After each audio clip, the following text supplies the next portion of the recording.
Trending ngayon sa social media si Sue Ramirez matapos mapansin ng maraming manonood ang kanyang mga nakakatuwa at nakakabentang punchline sa kapamilya action serye na Sigabo.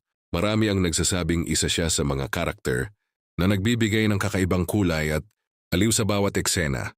Ayon sa ilang netizens, natural ang pagganap ni Sue kaya madaling nakaka-relate. Jurinaziu ang mga manonood. Dahil sa kanyang mahusay na comic timing at effortless na pag-arte, mabilis na nag-viral ang ilan sa kanyang mga linya online. Lalong ikinatuwa ng mga tagahanga ang pahayag na karamihan sa mga banat at punchline ni Sue ay hindi umano nakasulat sa script.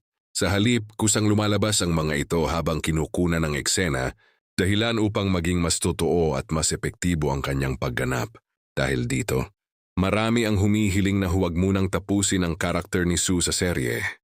Ayon sa mga komento, isa siya sa mga inaabangan sa bawat episode at malaking bahagi ng kasiyahang hatid ng Sigabo. Patuloy namang pinupuri ng mga netizens ang husay ni Sue Ramirez sa pagbalanse ng drama, aksyon at komedya. Para sa marami, isa siya sa mga standout performers ng serye at patunay na kaya niyang maghatid ng iba't ibang emosyon sa isang karakter.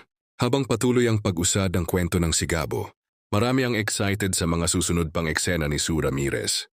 Umaasa ang kanyang mga tagahanga na mas marami pa siyang eksenang magpapatawa at magpapabilib sa mga manonood sa mga darating na episode.